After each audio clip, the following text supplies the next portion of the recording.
Hello students, स्वागत है आपका मेरे इस यूट्यूब चैनल पे। आज की इस वीडियो में मैं डिस्कस करने जा रहा हूँ माइक्रोसॉफ्ट वर्ड के अंदर एक टेबल कैसे बनाते हैं। इसकी पहली वीडियोस में मैंने आपको माइक्रोसॉफ्ट वर्ड के होम टैब की पूरी जानकारी दे दी है। जिन लोगों ने उस वीडियो को नहीं देखा है प्लीज़ उन वीडियोज़ को भी देख लीजिए। आज की इस वीडियो में हम लोग डिस्कस करेंगे कि कैसे माइक्रोसॉफ्ट वर्ड में एक टेबल को बनाया जाता है, तो वीडियो को अंत तक ज़रूर देखिएगा। चैनल पर अगर नए हैं तो चैनल को सब्सक्राइब कर लीजिएगा। तो चलिए वीडियो में आगे बढ़ते हैं। सबसे पहले आपको अपने कंप्यूटर में वर्ड एप्लीकेशन को ओपन कर लेना है और उसके बाद आपको टेबल कैसे बनाते हैं ये देखना है। तो सबसे पहले एक ब्लैंक डॉक्यूमेंट ले लीजिए ताकि हम नए सिरे से काम को कर सकें। अब आपको पता होगा कि टेबल को हम किस सिचुएशन में बनाते हैं। टेबल को बनाते टाइम आपको इस बात का ध्यान रखना होता है कि आप टेबल बना किस काम के लिए रहे हो। ठीक है, टेबल से रिलेटेड मैं कुछ और भी प्रोजेक्ट्स कराऊंगा, बट पहले आपको एक नॉर्मल टेबल बनाना मैं सिखा दूं। एक नॉर्मल टेबल में क्या क्या चीज़ें होती हैं पहले मैं वो आपको बता देता हूं, फिर उससे रिलेटेड कोई प्रोजेक्ट मैं आपको वर्ड में सिखाऊंगा। तो चलिए देखते हैं। सबसे पहले आपको क्या करना है, पेज को थोड़ा जूम कर लीजिए कंट्रोल के साथ माउस के स्क्रॉल बटन को आगे की तरफ करके, ठीक है, और कंट्रोल को प्रेस करके रखिए। अब क्या करना है आपको, सिंपली यहाँ पर देखो आपको टैब चेंज करना है which is insert tab. And insert tab में मैंने लास्ट वीडियो में कवर पेज, ब्लैंक पेज और पेज ब्रेक के बारे में डिस्कस कर रखा है।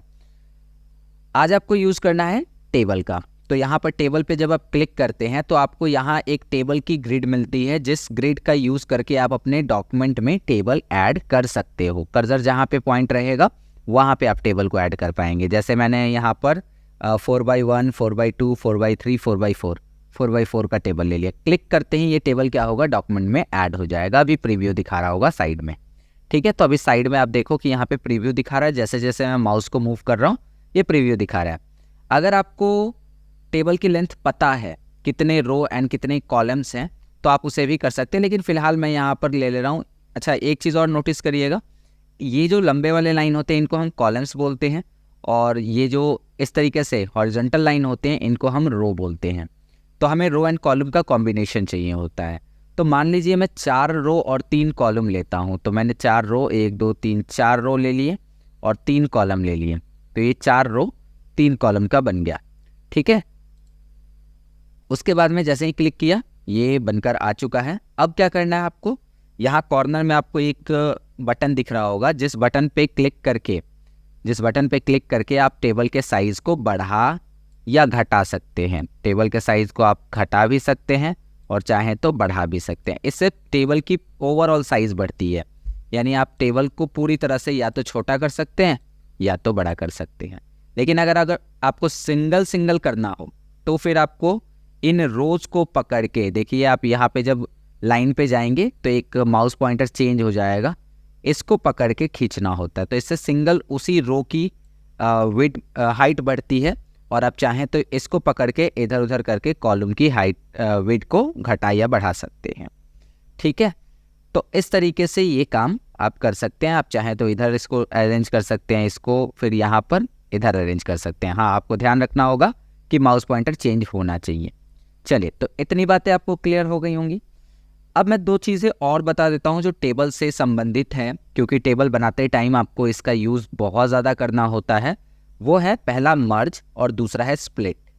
मर्ज का प्रयोग हम कब करते हैं, जब हमें मिक्स करना हो। जैसे मान लो कि ये 4 कॉलम्स हमने रो बोलते हैं, 4 रो हमने यहाँ पर सेलेक्ट किए, या यूँ कहें कि 4 सेल सेलेक्ट किए हमने, 1 2 3 4। एंड अब इन सबको एक में मिक्स कर देना है। तो 2 तरीके हैं आपके पास। आप यहाँ पे चाहें तो राइट क्लिक कर सकते हैं और मर्ज कर सकते हैं, मर्ज सेल्स, या फिर आप सीधा जा सकते हैं लेआउट ऑप्शन में एंड यहाँ पर आपको मिल जाएगा मर्ज सेल का ऑप्शन। यहाँ से भी आप इस काम को कर सकते हैं। तो आपके ऊपर है, आप यहाँ से इसको मर्ज करें या राइट क्लिक करके करें। मर्ज करने से होता क्या है, मर्ज करने से जो भी सेल्स आपने सेलेक्ट किए हैं वो सब एक में मिक्स हो जाते हैं, लाइक दिस। या आप देख सकते हो कि यहाँ पर पूरी तरह से क्या हो चुका है, मिक्स हो चुका है एक में, जबकि बगल वाले में उतने के उतने ही हैं। क्लियर, समझ में आ गई होगी बात आपको। तो इसका प्रयोग हम लोग करेंगे, ज़्यादातर बहुत ज़्यादा यूज़ करेंगे मर्ज का। अब एक ऑप्शन होता है विच इज़ स्प्लिट। अभी आप देखो कि अगर इस सेल की मैं बात करूं, ये सिंगल सेल है, मैं इसे मल्टीपल ब्रेक करना चाहता हूं, तो इसके लिए मुझे क्या करना होगा, स्प्लिट पे जाना होगा। स्प्लिट आप लेआउट से भी जा सकते हैं, आप चाहे तो राइट क्लिक करके भी जा सकते हैं। स्प्लिट सेल जब आप करते हैं तो कर्सर आपका जिस सेल में रहेगा वो स्प्लिट होगा। अगर आपने सिलेक्शन बना रखा है तो भी वो स्प्लिट होगा। तो यहाँ पर स्प्लिट सेल पर जब आप जाएंगे तो आपसे पूछेगा कितने कॉलम और कितने रो में इसे स्प्लिट करना है। तो मैं चाहता हूँ कि इसमें रो की संख्या 2 हो, ठीक है, और कॉलम की संख्या 4 हो। इस सिंगल सेल में हमने क्या डिसाइड किया कि 2 रो हो और 4 कॉलम्स हो। इतना करके जैसे ही आप ओके करेंगे आप देखेंगे कि इसमें 4 कॉलम है, 1 2 3 4, और रो की संख्या कितनी है, ऊपर 1 और नीचे 2। ठीक है, तो आशा करता हूँ कि ये बात आपको अच्छे से क्लियर हो गई होगी। टेबल कैसे इंसर्ट करना है ये मैंने आपको बता दिया। अब एक और तरीका है टेबल इंसर्ट करने का, वो मैं आपको बता देता हूँ। और भी कई सारे तरीके हैं, जैसे मैंने कर्सर को पहले यहाँ रखा नीचे, और दूसरे तरीके से टेबल को इंसर्ट करके देखते हैं। पहले तरीके से हमने देख लिया, दूसरा तरीका क्या है कि आपको जाना है इंसर्ट पे, टेबल पे जाना है, और टेबल पे जाने के बाद यहाँ पर आपको इंसर्ट टेबल का ऑप्शन मिलेगा। इंसर्ट टेबल के ऑप्शन में आपसे पूछा जाएगा कि जहाँ आपका कर्सर पॉइंट कर रहा है वहाँ कितने कॉलम और कितने रो का आपको टेबल चाहिए। तो अगर आपके पास रो एंड कॉलम की संख्या डिफाइन है तो आप इसको यूज़ करें। ठीक है, तो मैंने यहाँ पर क्या कर दिया, नंबर ऑफ कॉलम्स में कर दिया 6 एंड नंबर ऑफ रो में कर दिया मैंने 8 या 9, जो भी है, 8 कर दिया, और इसके बाद कर दिया ओके। जैसे ही हम ओके करेंगे आप देखेंगे कि यहाँ पर जो है 6 कॉलम और 8 रो का एक टेबल बनकर आ गया है। आप इसे अपने ज़रूरत के हिसाब से मॉडिफाई कर सकते हैं, इसको लेफ़्ट राइट में स्क्रॉल करके या ऊपर नीचे इसको छोटा बड़ा करके। उसी तरह से मैंने बताया कि ये वाला भी आप क्या कर सकते हैं, एक ही साथ बड़ा कर सकते हैं। तो आगे की वीडियोज़ में मैं आपको टेबल से रिलेटेड कुछ प्रोजेक्ट्स बनाना बताऊँगा कि टेबल का यूज़ करके हम क्या क्या चीज़ें बना सकते हैं और किन किन सिचुएशंस में टेबल का यूज़ हम कर सकते हैं।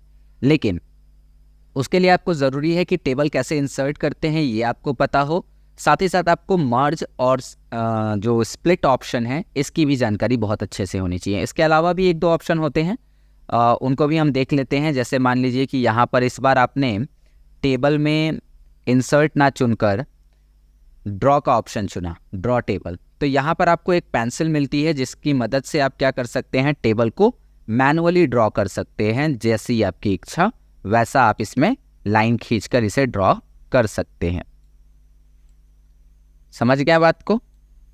हाँ, तो इस प्रकार से भी आप इस काम को कर सकते हैं। और इस पेंसिल को अगर हटाना हो तो आप कीबोर्ड से एस्केप बटन को दबा देंगे ताकि ये पेंसिल हट जाए, यानी टेबल डीएक्टिवेट हो जाए। तो ये भी एक तरीका था टेबल को इंसर्ट करने का। इसके अलावा अगर आप शॉर्टकट से चाहें तो plus minus and then plus, जहाँ जहाँ कॉलम चाहिए वहाँ पे मैंने प्लस को यूज़ किया है, और जहाँ पर मुझे रो चाहिए वहाँ पे मैंने माइनस को यूज़ किया है। ठीक है, और ध्यान रहे ये ज़्यादा नहीं होना चाहिए, मतलब अगले लाइन में ना जाना चाहिए।